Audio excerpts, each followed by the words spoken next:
विद्यार्थियों good morning. आज हम क्लास 7th का चैप्टर 10th ये करें विद्यार्थियों।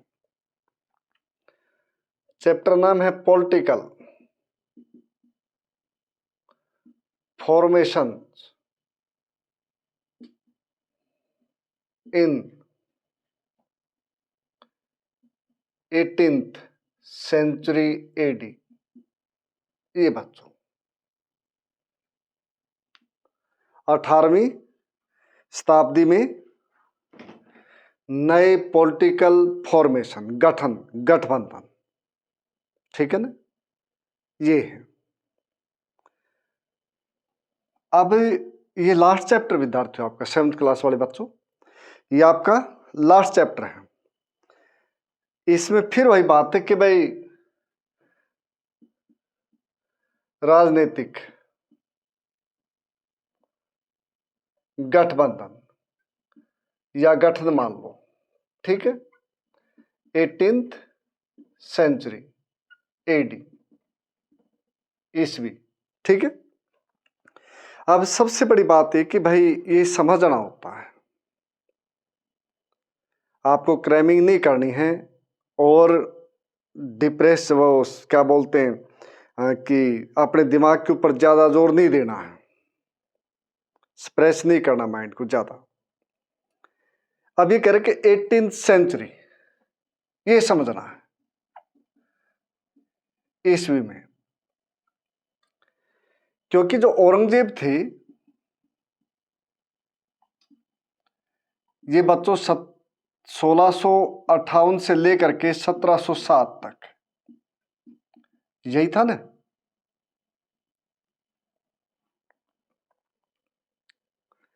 अब ये 18th सेंचुरी शुरू हो गई, तो इसका मतलब ये है कि भाई औरंगजेब की मृत्यु के बाद कि भाई 1707 से लेकर के 1761 तक बहुत ज्यादा उथल पुथल होती है, क्योंकि 1761 में अहमद शाह अब्दाली का वो है आक्रमण भारत के ऊपर, जबकि अहमद शाह अब्दाली ने 1748 से लेकर के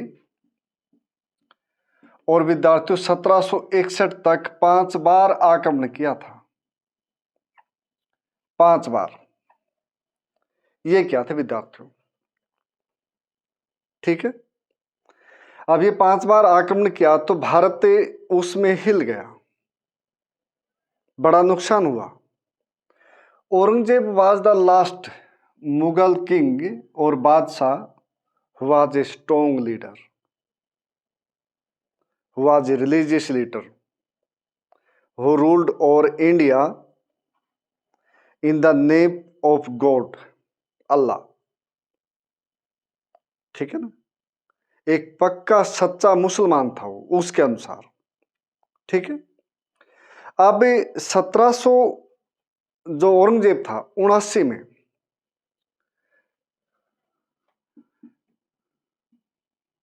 सॉरी 1679 में ये आदमी दक्कन चला गया, बीजापुर है, गोलकुंडा है, उनको जीतने के लिए ये आदमी वहां चला गया और वहां से इसने बहुत दिन लगा दिए और यहां पे इसने अपना काफी धन खर्च कर दिया, धन खर्च कर दिया इस आदमी ने। अब इसने धन खर्च किया तो उसका प्रभाव ये पड़ा, जो उत्तर भारत में जो दिल्ली थी या आगरा थे वहां पे ये जो जमींदार थे, ये जो मनसबदार थे, अब इन्होंने अपनी क्या बोलते कि शान अलग समझ ली और ये एक मजबूत स्थिति में पहुंच गए, क्योंकि औरंगजेब काफी समय तक बाहर रहा है दक्षिण भारत में। ये हुआ विद्यार्थियों, ठीक है। अब इसने इसकी मृत्यु के बाद 1707 के बाद फिर बहादुर शाह प्रथम ये शासक बने। फिर उसके बाद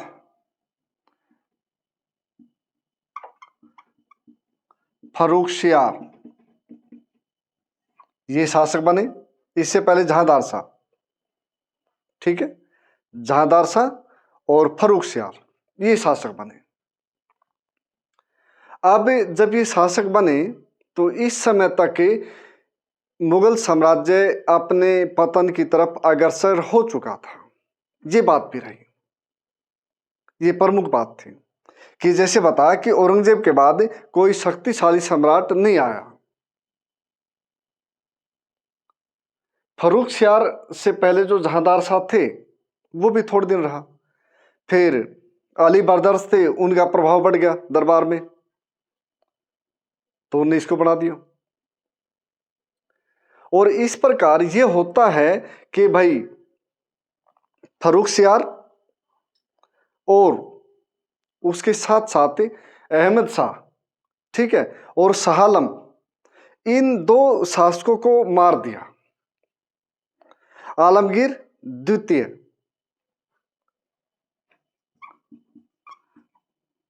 आलमगीर द्वितीय विद्यार्थियों, ठीक है, इसको और फर्रुखसियार को, इनको मार दिया, हत्या कर दी गई। क्योंकि यहां पे गुट थे, एक बात ध्यान रखना, मुगल दरबार में गुट, कौन से गुट? ईरानी, तुरानी,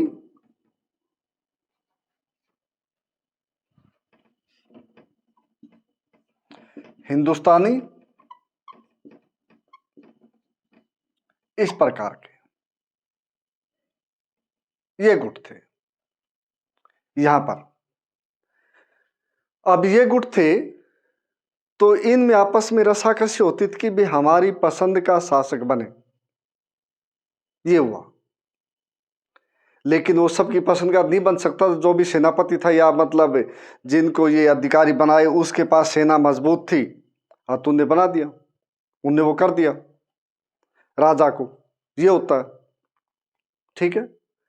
तो इनके साथ जैसे बताया कि भी दो शासकों को 1754 और 1759 ये यहां तक, और अहमद शाह को इन्होंने अंधा कर दिया, शाह आलम द्वितीय को अंधा कर दिया, ठीक है। अहमद शाह और बच्चों शाह आलम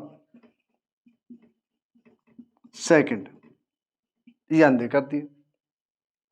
जबकि जहांगीर ने अपने बेटे को भी अंधा किया था, खुसरो, जिसने उसके खिलाफ विद्रोह कर दिया था। तो तुम्हारा जो चैप्टर है वो ये है कि 18th सेंचुरी में राजनीतिक जो गठबंधन है किस प्रकार बने। गठबंधन विद्यार्थी इस आधार पे बने कि भाई औरंगजेब की मृत्यु के बाद मुगल साम्राज्य का पतन शुरू होगा, और पतन शुरू हुआ तो राजा थे ये कमजोर हुए। राजा कमजोर हुए तो यहाँ पे जो मनसब जो राज्य थे जिनको उस समय में सूबा बोलते थे, उस समय में जिनको सूबा बोलते थे, उन्होंने अपने आप को एक तरह से स्वतंत्र घोषित कर लिया, या स्वतंत्रता की तरह उन्होंने राज्य की स्थापना करके या अपने आप को एज इंडिपेंडेंट प्रिंस या किंग डील करना शुरू कर दिया। इनमें जो प्रमुख आए वो आए थे विद्यार्थियों, एक तो अवध, एक बंगाल, और बच्चों एक हैदराबाद।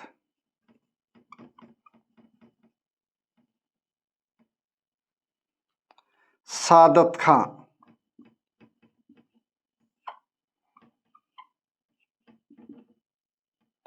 मुर्शीद कुली खां,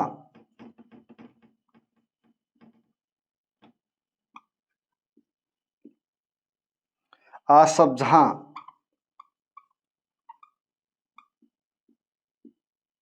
इस प्रकार, ठीक है ना। इन्होंने 1720 के बाद, किसी ने 1722 में, किसी ने 1724 में अपने आप को स्वतंत्र घोषित कर लिया। जबकि शुरू में ये रहा कि भाई ये आदमी टैक्स देते थे। क्या करते थे? टैक्स। राज्य को, जो मुगल है उनको टैक्स देते थे।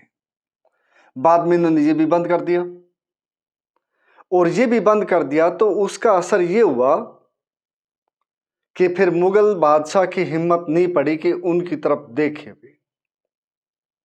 ये हिम्मत नहीं पड़ी इसकी, ये हुआ। और इनकी खास बात ये जो रही,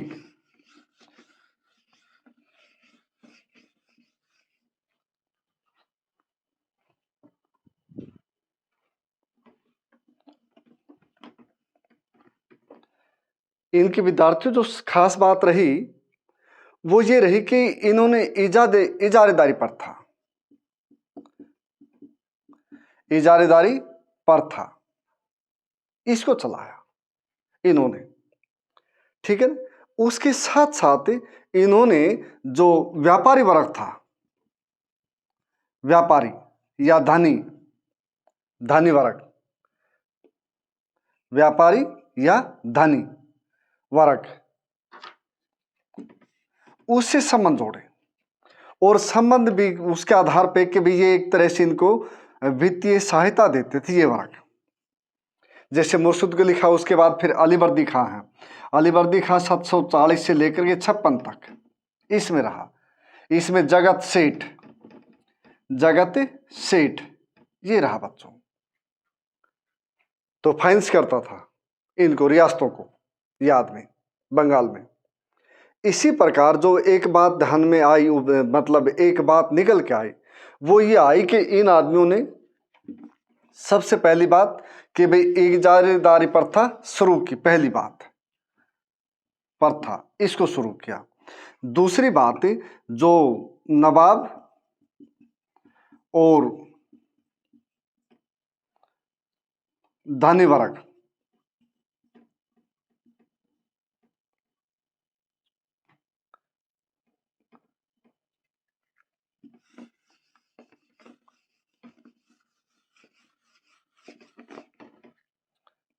और धनी वर्ग, उसके बीच गठबंधन हो गया। ये दूसरी बात ऊपर का आई इनके समय में, ठीक है ना।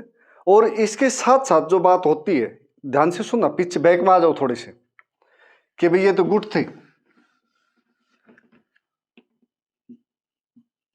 मुगल दरबार में। अब औरंगजेब के बाद ये हुआ कि किसान और जमींदार इन्होंने विद्रोह कर दिया। किस आधार पे? टैक्स सिस्टम पे। किसके खिलाफ? मुगल सत्ता के खिलाफ इन्होंने विद्रोह कर दिया। दूसरी बात, इनके विद्रोह जो कारण है कि ये अपने आप को स्वायत्त घोषित करने के लिए या अपने आप को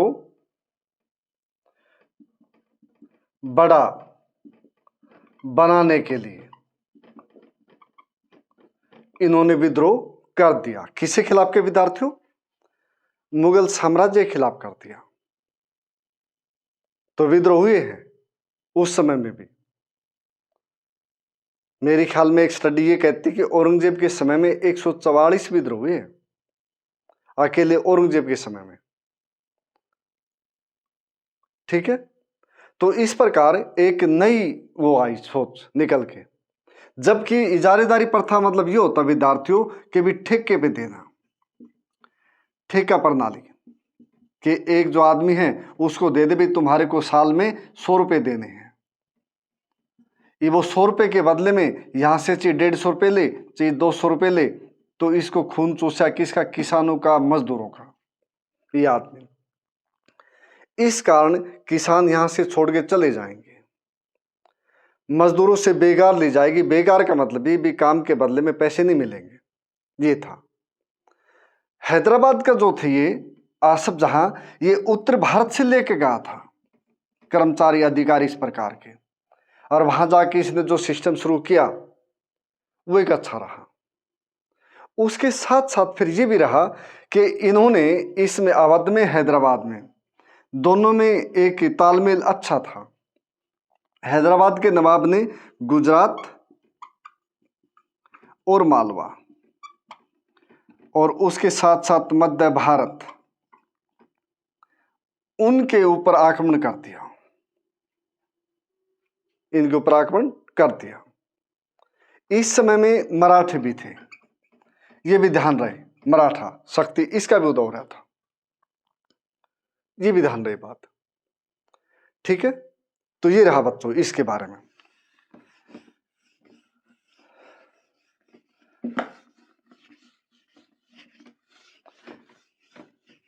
अब इसके बाद मैं फिर कह रहा हूं बच्चों कि भी आपको समझना है कि औरंगजेब की मृत्यु के बाद जो गड़बड़ हुई, जो उतार चढ़ाव हुआ, वही फॉर्मेशन ऑफ पॉलिटिकल सिस्टम है। क्या रहा कि मुगल साम्राज्य का पतन हो गया, प्रमुख बात यह रही, शुरू हो गया। और उसमें जो जमींदार थे, जो मनसबदार थे, जो इनके जैसे बंगाल के तो नायब थे, ये तो सूबेदार थे, नायब थे केवल, नवाब भी नहीं थे शुरू में। ये आसफ जहाँ थे, इनको अवध की वो दी थी शुरू में जिम्मेदारी, बाद में फिर वहां की दी थी।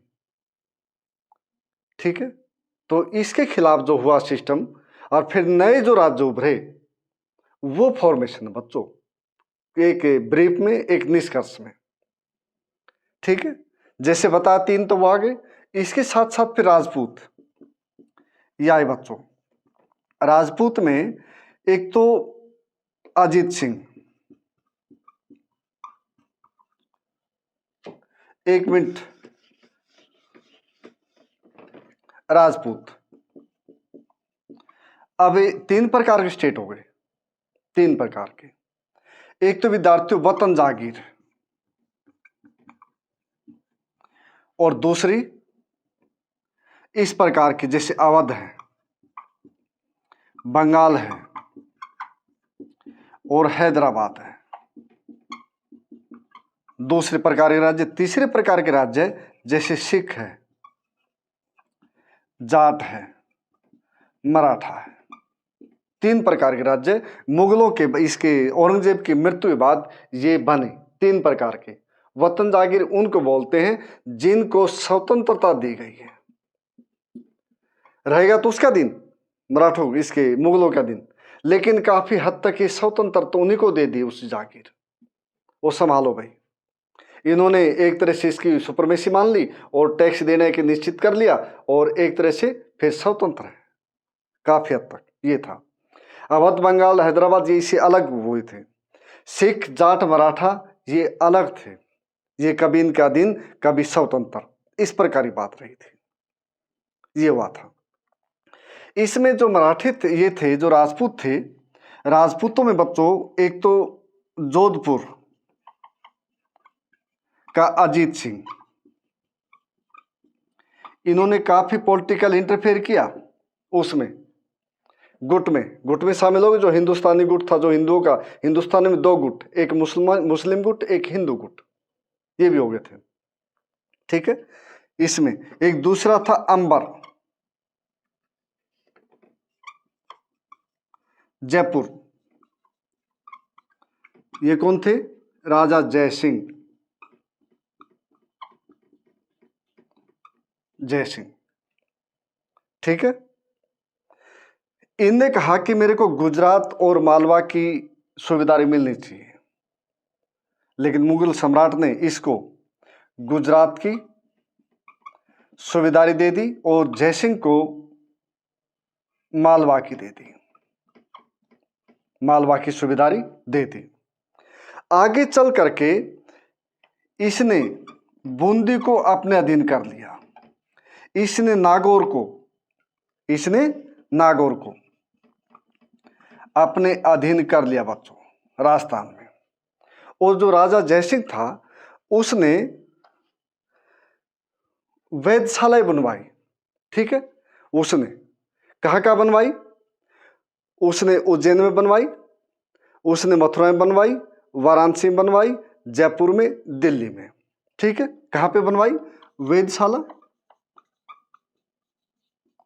जयपुर, दिल्ली, वाराणसी,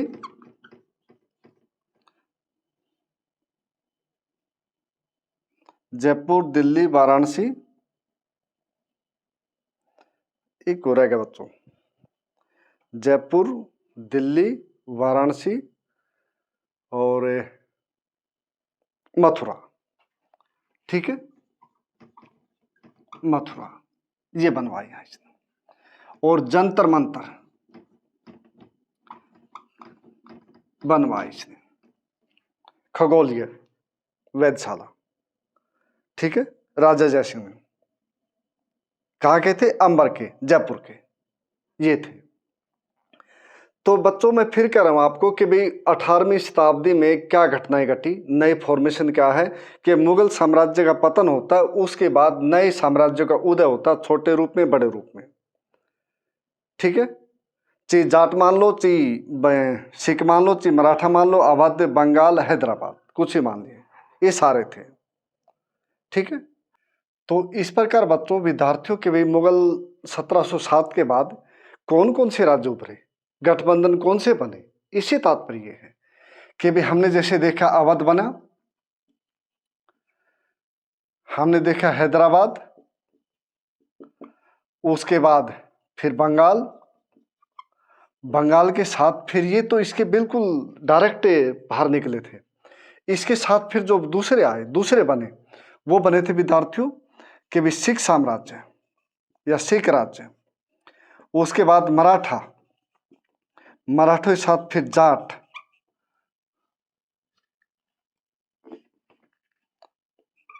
जाट राज्य, कुछ राजपूत।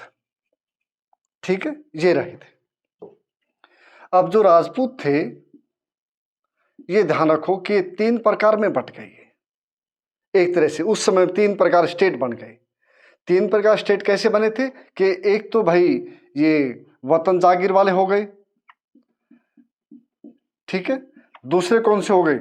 दूसरे ये हो गए जो बिल्कुल स्वतंत्र हो गए, एक तरह से भाई अपने आप को स्वतंत्र मानते थे। तीसरे ये हो गए, ये इस प्रकार बन गए। और इसमें जो मेवाड़ के राजा थे महाराणा प्रताप, एक वो भी थे अलग से, जो अकबर के साथ लड़ते रहे लास्ट तक, 1572 में राजा बने थे। ठीक है, अंतिम समय तक लड़ते रहे। ठीक है, अलग अपने साम्राज्य के लिए लड़ते रहे। इसके साथ साथ इसमें कौन कौन थे? और जोधपुर, जोधपुर के अजीत सिंह, अजीत सिंह है ये जो पॉलिटिक्स थी राज दरबार की, अजीत सिंह उसमें भाग लेते थे, ये बात भी ध्यान रखना। इसके साथ सवाई जय सिंह अंबर के। ठीक है, राजा जय सिंह ये रहे बच्चों विद्यार्थियों, ये अजीत सिंह। तो इन्होंने कहा, राजा अजीत सिंह ने, कि मेरे को गुजरात की और मालवा की 2 की सूबेदारी दे दो। क्या दे दो? सूबेदारी। सूबेदारी का मतलब बच्चों सूबे का मालिक, सूबे का मतलब स्टेट, सूबा स्टेट है, जो देश था उस सूबे में बटा हुआ था। अजीत सिंह को गुजरात की दे दी। ठीक है, और राजा सवाई जयसिंह को इसको मालवा की दे दी, और बाद में फिर इसको आगरे की भी दे दी। 2 की सूबेदारी दे दी इसको, राजा सवाई जयसिंह को। ठीक है, और राजा सवाई जयसिंह ने जंतर मंतर नाम की खगोलीय वेधशालाएं ये बनवाई विद्यार्थियों। ठीक है, खगोलीय वेधशालाएं उज्जैन में, दिल्ली में, वाराणसी में, जयपुर में। ठीक है, ये खगोलीय वेधशाला इन्होंने बनवाई। ये हुआ। तो ये थी राजपूतों के बारे में। इसके साथ फिर जो बात चली बच्चों कि अवध, ये सिख साम्राज्य, गुरु नानक थे, गुरु नानक और गुरु गोविंद सिंह। गुरु गोविंद सिंह ने बच्चों 2 शादियां की थी।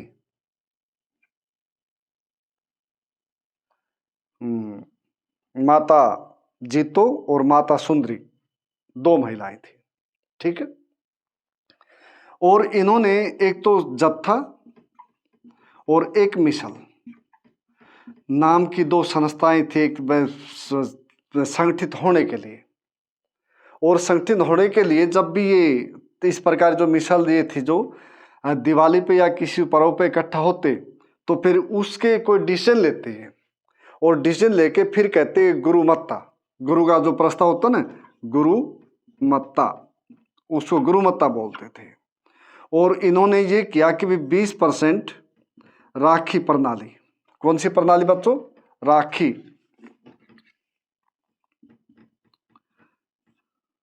प्रथा, टैक्स था यो, कर किसके ऊपर? किसानों के ऊपर। ये कहा भाई तुम हमारे को टैक्स दो 20%, हम तुम्हारी रक्षा करेंगे। ये किया।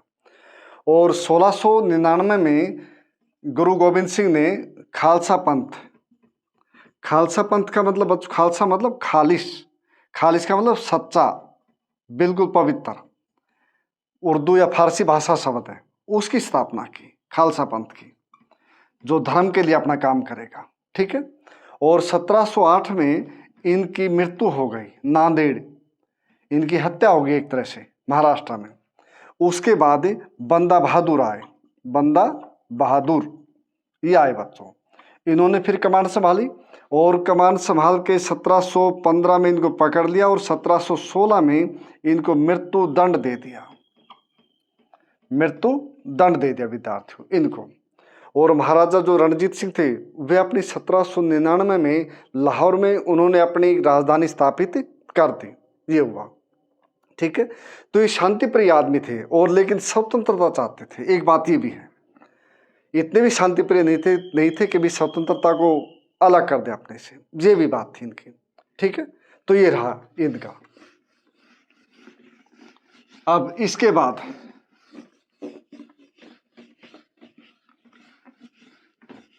जो बच गया ये विद्यार्थियों मराठा और जाट।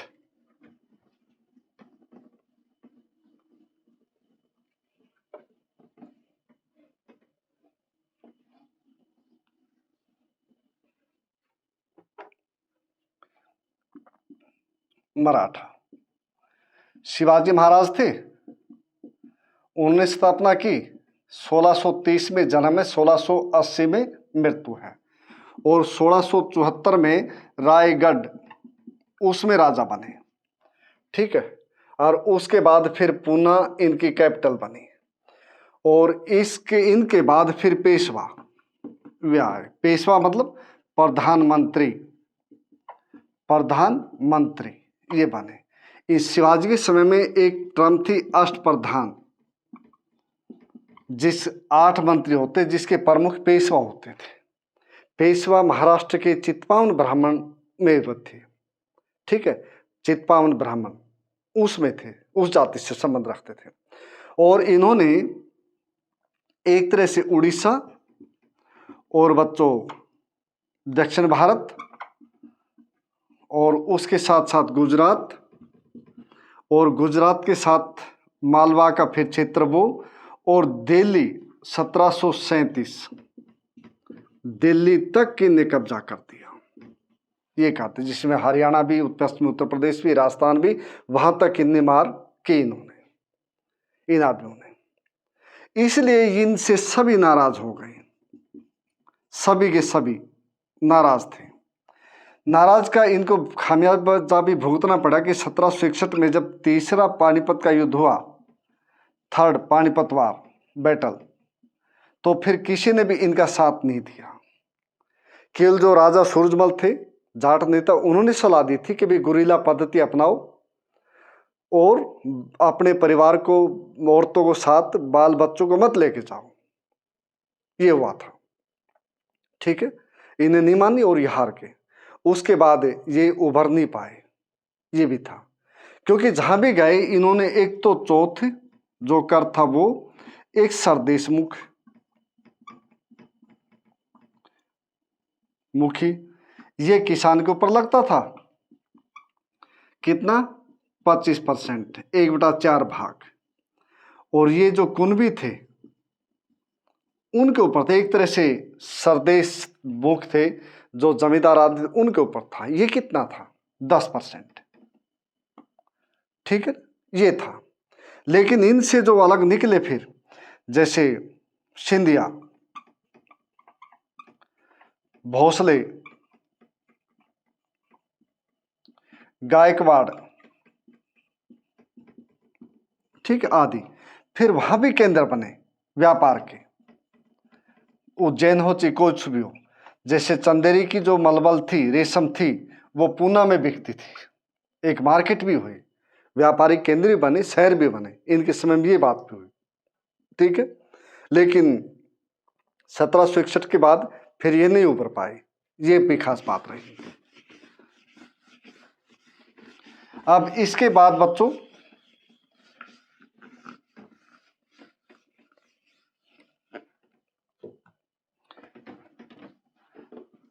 जाट राज्य,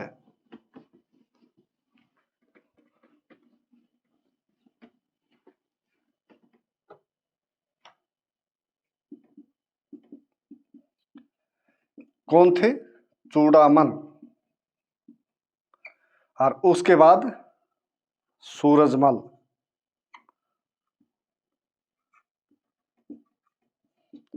सत्रह सौ छप्पन से लेके 1763 तक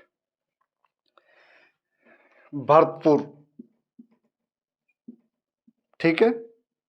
और दूसरा डींग, ये राजधानी रही। और राज्य क्षेत्र कौन सा रहा? राजस्थान और हरियाणा और दिल्ली, यहां पर रहा इनका क्षेत्र, ठीक है। और लोहागढ़ किला बनाया भरतपुर, डींग में किला बनाया, और डींग का किला उसकी जो शैली बनी वो अंबर, जयपुर और अवध, उस प्रकार की शैलिया किला बना डींग में। और काफी, सूरजमल तो काफी सुलझोड़ राजनीति के थे अपने समय के, ठीक है। तो ये हुआ। अब इसके बाद बच्चों जो चैप्टर के लास्ट में है कि भाई America, United state of America की 1776 से लेकर के 1781 तक क्रांति, फिर फ्रांस की 1789 से लेकर के 1794 तक, ये यहाँ पे ब्रिटेन के खिलाफ थे, पब्लिक ने की थी। यहाँ पे राजा के खिलाफ थी, लुई 16वां, उसके खिलाफ थी, ये भी पब्लिक ने की थी। दोनों के दोनों जो आम जनता थी उन्होंने की थी क्रांति, नेता तो होते हर एक उसमें। तो इन्होंने कहा हमारे को स्वतंत्रता चाहिए और हमारे को समानता चाहिए, दो चीज देना दुनिया को, ठीक है। अमेरिकाई क्रांति ने और फ्रांस की क्रांति ने विद्यार्थियों। तो बच्चों मुश्किल नहीं है, इस प्रकार एक पेज लिखो, रजिस्टर बना लो, और रजिस्टर बनाकर फिर वो डेट, एक एक राज्य का नाम लिखो और उसके बाद उसकी डेट लिख दो, या राजा कोई अच्छा हो उसका नाम लिख दो, फिर आसानी रहेगी विद्यार्थियों, ठीक है। तो सभी का धन्यवाद।